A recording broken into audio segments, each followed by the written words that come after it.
नमस्कार, उत्तर प्रदेश और उत्तराखंड के इस खास बुलेटिन में आपका स्वागत है। मैं हूं मनीष गुप्ता। अब तमाम बड़ी खबरें विस्तार से। खबर बुलंदशहर से है। बुलंदशहर खुर्जा पुलिस की गौरव फौजी के हत्यारे बाबूलाल और गोलू से मुठभेड़ हुई है। चेकिंग के दौरान लुटेरों से पुलिस की मुठभेड़। लुटेरों ने पुलिस पर की फायरिंग। पुलिस की जवाबी फायरिंग में बाबूलाल और गोलू नाम के बदमाश के पैर में गोली लगी है। घायल बदमाश बाबूलाल और गोलू को अस्पताल में भर्ती कराया गया है। घायल बदमाश बाबूलाल और गोलू ने 3 दिन पहले गौरव फौजी को गोली मारकर हत्या कर दी थी। बदमाशों ने 300 बोर के 2 तमंचे, 2 जिंदा कारतूस, 3 खोखा कारतूस और 1 मोटरसाइकिल पुलिस ने बरामद की है। बुलंदशहर के खुर्जा नगर कोतवाली क्षेत्र मदनपुर के जंगल में पुलिस और बदमाशों के बीच हुई मुठभेड़। सर, पुलिस मुठभेड़ हुई है, क्या है पूरा मामला सर? देखिए, आज दिनांक 12/13 की रात्रि को खुर्जा नगर पुलिस द्वारा मदनपुर चौराहे पे चेकिंग की जा रही थी। चेकिंग के दौरान एक बाइक तेजी से आ रही थी, जिसको रोकने का इशारा किया गया। रोकने पे वो बाइक रुकी नहीं और मदनपुर रोड पे वो भागने लगी। पुलिस ने जब उसका पीछा किया तो फिसल के गिरने के कारण ये बदमाश बाइक से नीचे गिर गए। पुलिस से अपने आप को गिरता देख इन्होंने जान से मारने की नीयत से पुलिस के ऊपर फायर कर दिया। आत्मरक्षा कार्रवाई में 2 बदमाशों के पैर में गोली लगी है, जिनके नाम क्रमशः बाबूलाल और गोलू हैं। पूछताछ के दौरान इन्होंने ये बात बताई है। पूछताछ के क्रम में इन्होंने ये भी बताया कि दिनांक 9 अक्टूबर को जो गौरव नाम के व्यक्ति की जंक्शन क्षेत्र में गोली मार के हत्या की गई थी, वो इन्हीं के द्वारा कारित की गई थी। इन दोनों को प्राथमिक उपचार के लिए प्राथमिक स्वास्थ्य केंद्र भेज दिया गया है। इनके पास से 1 मोटरसाइकिल तथा 2 तमंचे, 3 खोखा कारतूस और 2 जिंदा कारतूस बरामद हुए हैं। पूछताछ में इन्होंने ये भी बताया है कि जिस तमंचे से उस व्यक्ति गौरव की हत्या की गई थी, वो तमंचा भी यही था जो इनके पास से बरामद हुआ है। अग्रिम वैधानिक कार्रवाई पुलिस द्वारा की जा रही है। खबर कौशाम्बी जिले से है। ये दृश्य देखकर ये मत सोचिएगा कि किसी झगड़े का दृश्य होगा, बल्कि ये दृश्य है दादानगर में 245 सालों से आयोजित होने वाली कुप्पी युद्ध का, जिसमें राम और रावण की 2 सेनाएं आमने सामने होती हैं। भगवान राम की सेना लाल और रावण की सेना काले कपड़े में होती है। आमना सामना होने पर दोनों ही सेनाओं के बीच प्लास्टिक की कुप्पी से युद्ध होता है। आयोजकों के सीटी बजाते ही राम और रावण दोनों ही दल के सेनानी जिस तरह से एक दूसरे पर टूट पड़ते हैं, उसे देखकर दर्शक रोमांच से भर उठते हैं। ये युद्ध कितने वर्षों से हो रहा है? 245 वर्षों से ये कुप्पी युद्ध निर्बाध रूप से जारी है। विजयादशमी के दिन 4 युद्ध होते हैं, एकादशी के दिन 3 युद्ध होते हैं। हमारे यहाँ रावण का दहन नहीं होता है, रावण का वध किया जाता है। श्री राम और रावण के बीच सजीव युद्ध होता है। उसी तरह राम और रावण दल के बीच भी सजीव युद्ध होता है। इनकी निश्चित संख्या होती है, 20 की संख्या में दोनों सेनानी बड़ा ही रोमांचकारी युद्ध करते हैं। जय मणि तिवारी, अध्यक्ष श्री रामलीला कमेटी, दारानगर। दारानगर की रामलीला में कुप्पी युद्ध के लिए 2 दिन में 7 लड़ाई दोनों दलों के बीच होती है। पहले दिन 4 चरणों में लड़ाई होती है। पहले दिन की चारों लड़ाई रावण की सेना जीतती है। दूसरे दिन 3 लड़ाई होती है। ये तीनों लड़ाई जीतकर राम की सेना विजयदशमी का पर्व मनाती है। दोनों दिन के सभी युद्ध 10-10 मिनट के होते हैं। राम और रावण दोनों ही दल में 25-25 सेनानी होते हैं। युद्ध इतना विकराल होता है कि देखने वालों के रोंगटे खड़े हो जाते हैं। युद्ध में सेनानी घायल हो जाते हैं, लेकिन रणभूमि की मिट्टी ही इनके लिए दवा का काम करती है। सेनानी बताते हैं कि युद्ध में शामिल होना उनके लिए गौरव की बात है। पहले दिन होने वाले 4 कुप्पी युद्ध में रावण की सेना श्री राम की सेना पर भारी पड़ती है और उन्हें हराने का पूरी कोशिश करती है। दर्शक बताते हैं कि ऐसा कुप्पी युद्ध कहीं और कभी भी देखने को नहीं मिलता, इसलिए वो यहाँ खींचे चले आते हैं।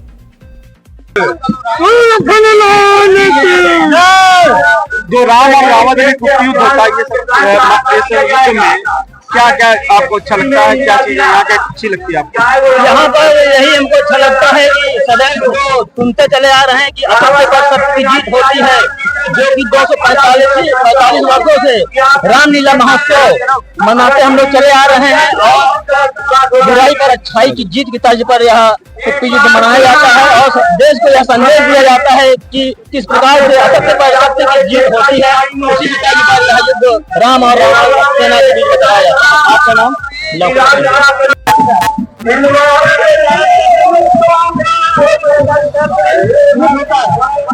बहुत अच्छे से मिलित होता है, कोई मिलित नहीं होता, हर साल हम लोग बहुत अच्छे से हुआ है। आज भी अब की भी 2024 में बहुत अच्छे से हो रहा है, होगा। रामलीला आयोजक इस युद्ध को सजीव करने के लिए महीनों मेहनत करते हैं। महीनों पहले से ही तैयारी की जाती है। बंदियों से घिरे बड़े मैदान में युद्ध के दौरान दोनों ही दल की सेना इस कदर बेकाबू हो जाती है कि उन्हें संभालना आयोजकों के लिए कभी कभी मुश्किल हो जाता है। एक कुप्पी युद्ध के संपन्न होने पर मेघनाद वध और कुंभकर्ण वध की भी लीलाएं होती हैं। दारानगर की रामलीला का इतिहास 245 सालों पुराना है। यहाँ जैसा कुप्पी युद्ध कहीं और नहीं होता। आयोजक बताते हैं कि जहाँ हमारा समाज ऊंच नीच जाति धर्म के नाम पर बंट रहा है, वहीं यहाँ के रामलीला में पिछले 245 सालों से रावण की दलित सेना और भगवान राम की सेना पल भर के लिए भी भले ही एक दूसरे के दुश्मन बन जाते हैं, लेकिन पल भर में यही आपस में गले मिलकर भाईचारे की मिसाइल भी कायम करते हैं। कौशाम्बी से अरुण कुमार मिश्रा की रिपोर्ट। मुख्यमंत्री योगी आदित्यनाथ ने गोरखनाथ मंदिर में जनता दर्शन कार्यक्रम का आयोजन किया। इस समय तमाम भारी संख्या में वहां के लोग मौजूद रहे, जिन्होंने अपनी अपनी शिकायतें मुख्यमंत्री योगी आदित्यनाथ से गोरखनाथ प्रवास के दौरान किया। का मामला देवरिया का मामला, आप कहाँ से हैं?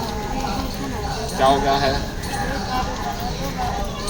कार्ड क्यों नहीं बनता जी? नहीं होता कार्ड बनवाना ना। लो रे ओ, उनको भी दो। स्कूल पढ़ते हो?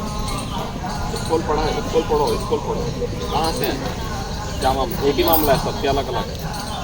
अरे बैठ जाइए, अपनी बात बताओ ना, क्या मामला है? हाँ, सहारनपुर पहुंचे दशहरे के मौके पर कांग्रेस सांसद इमरान मसूद का आया बड़ा बयान। कहा, जितने तुम्हारे राम हैं उतने ही मेरे राम हैं। हम भी राम के, तुम भी राम के, हमसे नफरत क्यों करते हो? इस पावन मौके पर मैं हृदय की गहराई से आपका धन्यवाद करना चाहता हूं। आज का ये त्योहार असत्य के ऊपर सत्य की जीत का प्रतीक, प्रभु श्री राम की विजय का प्रतीक, आत्मसात करने का, प्रण लेने का दिन है कि उनके आदर्शों को आप अपने जीवन के अंदर आत्मसात कर लें। मर्यादा पुरुषोत्तम श्री राम, जिन्होंने मर्यादा पुरुषोत्तम इसलिए कहा गया कि उन्होंने हर रिश्ते को, पिता से पुत्र के रिश्ते को, भाई से भाई के रिश्ते को, पति से पत्नी के रिश्ते को और समाज से राजा के रिश्ते को एक नई तरीके से परिभाषित करने का काम किया हो। राम नारा नहीं विश्वास है, ये भौतिकता की नहीं मन की प्यास है। राम नहीं मिलेंगे मंदिर के फेरों में, राम मिलेंगे शबरी के झूठे बेरों में, राम मिलेंगे पंचवटी की छांव में, राम मिलेंगे मर्यादा से जीने में, राम मिलेंगे हनुमान जी के सीने में, राम मिलेंगे आपको अपने मन में। अगर राम को सही मायनों में आत्मसात करोगे, ये देश राम का है, इसके कण कण में राम है। राम किसी विचारधारा से बंधे नहीं, ये राम का देश है। डॉक्टर अल्लामा इकबाल ने कहा कि राम जो थे वो इमाम हिंद थे। डॉक्टर अल्लामा इकबाल कह करके गए, और जब ये राम के देश के अंदर राम के नाम के ऊपर हमसे नफरत क्यों करने का काम करते हो? हम भी राम के हैं, तुम भी राम के हो। जितने तुम्हारे राम है उतने मेरे राम है। खबर रुड़की से। रुड़की में फिर हुई ट्रेन पलटाने की साजिश। सुबह 6:35 पर एक मालगाड़ी जिसका नंबर BCNHL/32849 के लोको पायलट ने रुड़की के स्टेशन मास्टर को सूचित किया कि लंदौरा LDR और धनधेरा DNRA के बीच ट्रैक पर किलोमीटर 1553/01 पर एक सिलेंडर पड़ा हुआ है। ये स्थान धनधेरा स्टेशन से लगभग 1 किलोमीटर की दूरी पर है। पॉइंट्समैन तुरंत मौके पर पहुंचा और पाया कि सिलेंडर पूरी तरह से खाली है। बाद में इसे धनधेरा के स्टेशन मास्टर की निगरानी में रखा गया। स्थानीय पुलिस और जीआरपी को सूचना दे दी गई है। सिविल लाइंस रुड़की थाने में प्राथमिकी भी दर्ज की जा रही है। सीएम योगी आदित्यनाथ की मां सावित्री देवी की तबीयत अचानक बिगड़ गई है। तबीयत बिगड़ने पर जॉली ग्रांट अस्पताल में हुई है भर्ती। देहरादून के जॉली ग्रांट अस्पताल में चल रहा है मां का इलाज। सीएम योगी आदित्यनाथ आज अस्पताल जाकर करेंगे मां से मुलाकात और लेंगे स्वास्थ्य की जानकारी। स्वास्थ्य की निगरानी के लिए डॉक्टरों की टीम भी की गई तैनात। मुख्यमंत्री योगी आदित्यनाथ का आज का कार्यक्रम उत्तराखंड और दिल्ली के दौरे पर जाएंगे। 12:40 पर पहुंचे देहरादून सीएम योगी आदित्यनाथ। ऋषिकेश एम्स में भर्ती अपनी मां से लिया हालचाल। देहरादून के बाद दिल्ली के दौरे पर सीएम 3:10 पर यूपी सदन के लिए दिल्ली हुए रवाना। लखनऊ का सबसे बड़ा रावण। लखनऊ के ऐशबाग रामलीला मैदान में रावण दहन किया गया। ऐशबाग में शहर का सबसे ऊंचा 60 फीट का रावण का पुतला बनाया गया था।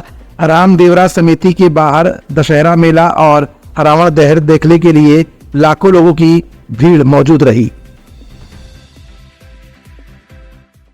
कर्नलगंज नगर, जिसे छोटा अयोध्या भी कहा जाता है और जहां की लगभग 160 साल पुरानी ऐतिहासिक रामलीला, जो मंडल की सबसे प्राचीन और ऐतिहासिक रामलीला के तौर पर जानी जाती है, जहां रावण वध दशहरे का पर्व बड़े ही धूमधाम और हर्षोल्लास के साथ मनाया जाता है, जिसका नजारा आज कर्नलगंज नगर में देखने को मिला, जहां असत्य पर सत्य की जीत का महापर्व दशहरा बड़े ही भव्य तरीके से मनाया गया। रामलीला के दौरान जो सबसे महत्वपूर्ण आकर्षण का केंद्र होता है वो 20 फुट के विशालकाय रावण का भगवान श्री राम के साथ युद्ध और उसके बाद रावण दहन का कार्यक्रम होता है, जिसे देखने के लिए लाखों की संख्या में दर्शकों की भीड़ मौजूद होती है। रामलीला महोत्सव हर वर्ष की तरह इस वर्ष भी बड़े ही धूमधाम के साथ मनाया गया, लेकिन इस वर्ष की प्राचीन रामलीला को डिजिटल और हाईटेक तरीके से मनाया गया, जिसका श्रेय रामलीला कमेटी के अध्यक्ष मोहित पांडे और पदाधिकारियों को जाता है। दशहरे के अवसर पर रामलीला मैदान के साथ पूरा रामलीला परिसर लाइटों और भव्य फूलों से सजाकर इस पर्व को और सुंदर तरीके से मनाने के लिए तैयार दिखा, जिसे देखने के लिए लाखों की संख्या में दर्शकों के साथ कर्नैलगंज विधायक अजय सिंह, कटरा विधायक बावन सिंह, भाजपा युवा मोर्चा के राष्ट्रीय पदाधिकारी, भाजपा किसान मोर्चा के जिला अध्यक्ष विद्याभूषण द्विवेदी समेत क्षेत्र के कई दिग्गज नेता और भाजपा के कार्यकर्ता मौजूद रहे। खबर औरैया जिले से है। औरैया जिले की एरवा टिकूर में हो रही प्राचीन 128 वर्ष पुरानी रामलीला में सत्य की असत्य पर जीत के रूप में मनाया जाने वाला दशहरा पर्व बड़े ही धूमधाम के साथ मनाया गया, जिसको लेकर इस बार भी आदर्श रामलीला समिति के द्वारा कराई गई रामलीला में कई जनपदों से आए कलाकारों के द्वारा मंचन किया गया। रामलीला मैदान के पास अहंकार रूपी रावण के पुतले का दहन का कार्यक्रम आयोजित किया गया, जिसमें सुबह से ही कारीगरों के द्वारा रावण के पुतले को बनाया गया था। रावण के पुतले की लंबाई कई फीट रखी गई। सती रामलीला में बाहर से आए दुकानदार भाइयों ने काफी भीड़ दिखाई। रामलीला में हजारों की संख्या में भीड़ होने की वजह से पुलिस की सुरक्षा व्यवस्था के कड़े इंतजाम किए गए। इस मौके पर बड़ी संख्या में पुलिस बल तैनात रहा। साथ ही आदर्श रामलीला समिति के समरन सिंह, रानू पालीवाल, मंटू तिवारी, पदम नारायण तिवारी, वीरेंद्र सिंह यादव, रोहित तिवारी, अरुण कुशवाहा, कपिल गौतम के अलावा समिति के पदाधिकारी मौजूद रहे। खबर सीतापुर से। नगर पालिका की लापरवाही कहीं भारी न पड़ जाए, त्योहारों के चलते नहीं हो पा रही है साफ सफाई। सड़कों पर गंदगी का अंबार लगा हुआ है। खाना पूर्ति के लिए सफाई कर्मी आते हैं। गंदगी के चलते डेंगू, मलेरिया जैसी बीमारी फैलने का मोहल्ले वासियों को डर सता रहा है। नगर क्षेत्र के कैंटोनमेंट सुदामापुरी मोहल्ले का है मामला। पीलीभीत बाढ़ में कटा संपर्क मार्ग। देवा नदी पुल की अप्रोच अब तक नहीं बनी। जान जोखिम में डालकर नाव से नदी पार कर रहे लोग। अमरिया क्षेत्र में बाढ़ के दौरान कटी हुई कुछ सड़कों की मरम्मत का काम अब तक शुरू नहीं हुआ है। आवागमन में राहगीरों को हो रही है परेशानी। 2 महीने पहले बरसात के दौरान देवहा नदी में आई बाढ़ के दौरान क्षेत्र के नगरिया कॉलोनी बगा मोहम्मदगंज मार्ग पर पुल की संपर्क सड़क कई जगह से कट गई थी। देवहा नदी में पानी अधिक होने के कारण इस मार्ग पर आवागमन पूरी तरह से ठप है। पुल का संपर्क मार्ग कट जाने से कुछ लोगों में नदी में ट्यूब और ड्रम के ऊपर पटले लगाकर नाव बना ली है, जिस पर बैठकर लोग राहगीरों के साथ छोटे बच्चों और महिलाओं को नदी पार करा रहे हैं। नाव पर एक बार में 8 से 10 मोटरसाइकिलों के साथ 15 लोगों को बैठाया जाता है। सभी लोग अपनी जान जोखिम में डालकर नदी पार कर रहे हैं। तहसील अमरिया क्षेत्र के 1 दर्जन से ज्यादा गाँवों के हजारों लोग इस सड़क और पुल की अप्रोच कटने से प्रभावित हो रहे हैं। अधिकांश लोगों को 10 किलोमीटर की जगह पर 40 किलोमीटर दूरी तय कर तहसील और ब्लॉक तक पहुंचना पड़ रहा है। कुछ लोग अपनी जान जोखिम में डालकर देवहा नदी में चल रही नाव पर सवार होकर तहसील और ब्लॉक मुख्यालय जा रहे हैं। बावजूद इसके प्रशासन कोई ध्यान नहीं दे रहा है। लगता है बड़ा हादसा होने का प्रशासन इंतजार कर रहा है। खबर कौशाम्बी जिले से है। भक्ति भाव और जयकारों के साथ विदा हुई मां दुर्गा की मूर्तियां। पावन नवरात्रि में 9 दिन पंडालों में विराजी थी मां दुर्गा। पंडाल में बैठकर 9 दिन तक भक्तों के सुख दुख सुनती रही मां दुर्गा। जनपद के 270 विसर्जन स्थलों पर आज और कल विसर्जित हुई मां दुर्गा की 1111 प्रतिमाएं। कुछ भक्तों ने जनपद के 270 विसर्जन स्थलों पर आज और कल विसर्जित हुई मां दुर्गा की 1111 प्रतिमाएं। कुछ भक्तों ने अपने घरों में छोटी छोटी मूर्तियां स्थापित की थी, उनका भी विसर्जन हुआ। डीएम एसपी के निर्देश पर विसर्जन स्थलों और रास्तों पर किए गए सुरक्षा के कड़े इंतजाम।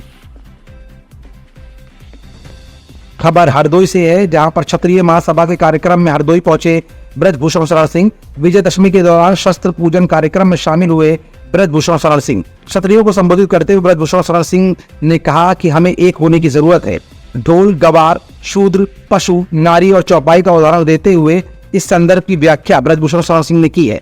हनुमान चालीसा की चौपाइयों से समाज के लोगों को जागरूक किया। ब्रजभूषण बोले 21,000 साल पुराना त्रेता से लेकर अब तक का इतिहास है हमारा।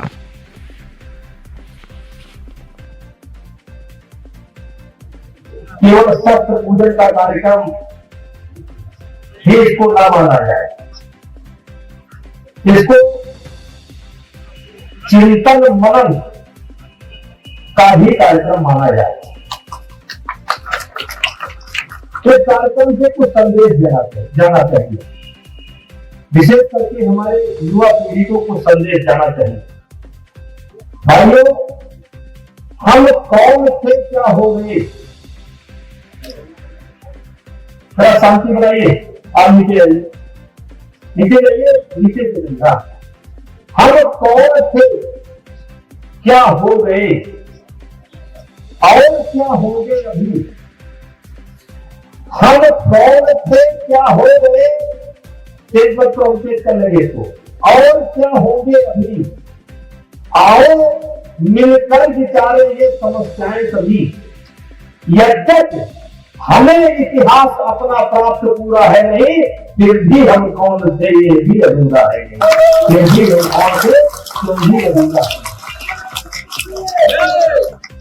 हमारी यात्रा शुरू होती है सतयुग से। 17 लाख कुछ हजार वर्ष का हमारा इतिहास है किसी न किसी रूप से। फिर हमारी यात्रा आती है त्रेता में। हम कौन थे? त्रेता 14 लाख कुछ हजार वर्ष का कार्यकाल था और उसमें भी हम थे और त्रेता में ही भगवान राम का जन्म हुआ। अब आते हैं द्वापर। द्वापर में कृष्ण भगवान का जन्म हुआ था और जिसका कार्यकाल 8 लाख कुछ हजार वर्ष का था। अब हम आते हैं कलयुग में, तो इसका कार्यकाल 5 लाख कुछ हजार वर्ष का है और एक तरीके से भी प्रारंभ है और प्रारंभ में ही हमारी सभ्यता हो गई। कहने का तात्पर्य हम कौन थे, क्या हो गए और क्या होंगे अभी। आओ मिलकर के विचारे ये समस्याएं सभी। यद्यपि हमें इतिहास अपना प्राप्त पूरा है नहीं, फिर भी हम कौन थे ये भी अधूरा है।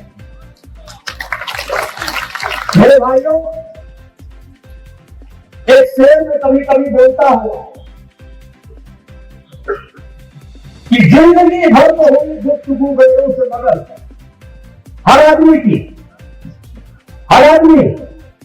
दूसरे से जो बात करता है, दूसरे का हाल चाल तो लेता है, जिंदगी भर तो हुई गुफ्तगू गैरों से मगर और आज तक हमसे हमारी न मुलाकात हुई और आज तक तुमसे तुम्हारी न मुलाकात हुई।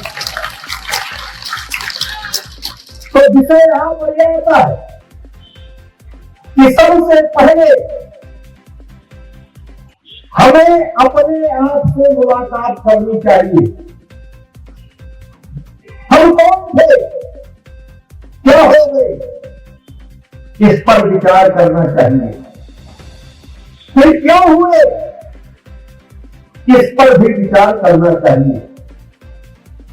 अब जैसे हनुमान जी की हनुमान चालीसा है, उसमें एक चौपाई आती है, श्री गुरु चरण सरोज रज निजमन मुकुट सुधार, वर्णो रघुपत जीवन जस सो दायक फलचार। और बुद्धिहीन तन जानिके, बुद्धिहीन तन जानिके सुमिरऊ पवन कुमार, और बल बुद्धि विद्या देहु मोहि हरहु कलेश विकार। ये हमें नृत्य करना चाहिए, ये हमें नृत्य करना चाहिए। हे हनुमान जी, हमें क्या दीजिए, हमें बल दीजिए। हे हनुमान जी, हमें क्या दीजिए, हमें बुद्धि दीजिए। हे हनुमान जी, हमें क्या करिए, क्या दीजिए, जो हमारे विकार हैं, जो हमारे अंदर कमियां हैं, उनको धीरे धीरे दूर करिए। मैं स्वयं करता हूं, मैं प्रत्येक दिन डायरी लिखता हूं, प्रत्येक दिन डायरी लिखता हूं। आज क्या करना था, कर पाया कि नहीं कर पाया, कहीं ढूंढता हूं। कल क्या करना है, इसकी योजना बनाता हूं। और मेरे बच्चों, सिर पर कुलीनता का टीका, भीतर जीवन का रस फीका, कुछ ऐसे भी नर होते हैं, कुल को खाते और खोते हैं।